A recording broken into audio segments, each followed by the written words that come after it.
Hindi, ano, isa't kalating kanin tapos sana. Sa?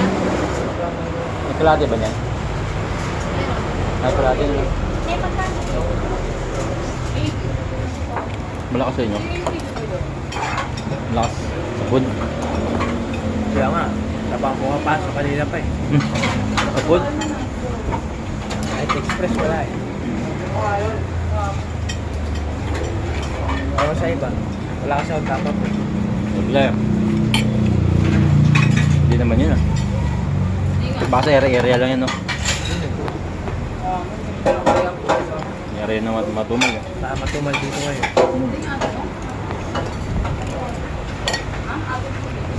Halos lahat na sa out of town eh. Mga tao ngayon.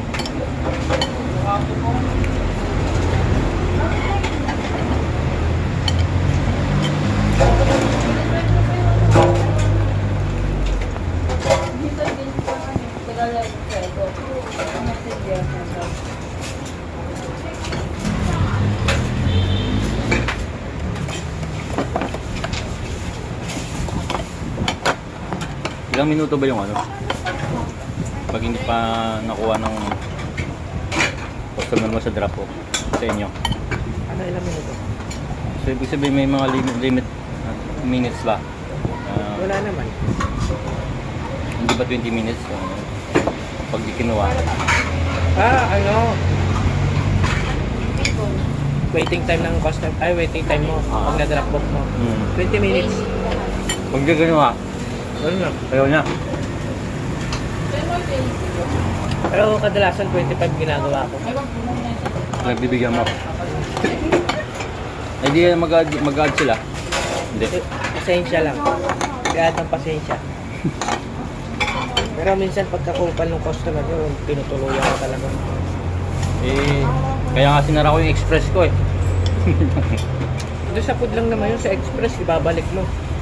Express ko, sinara ko kasi tanong ko lang, yung pag-agat ba sa building, allowed yun?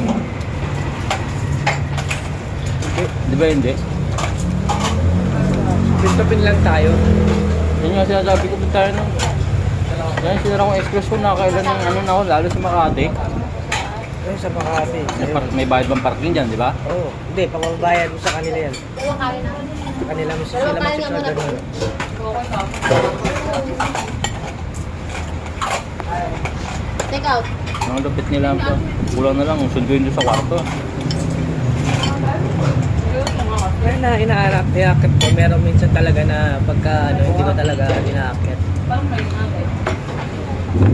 Tapos sabihin, ano, tawag dito, pilay, sakit yung paa, yung makababa.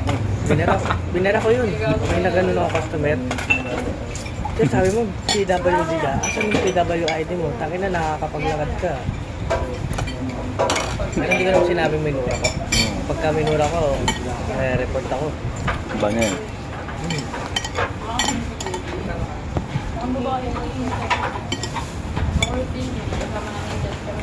Ginagawa ko,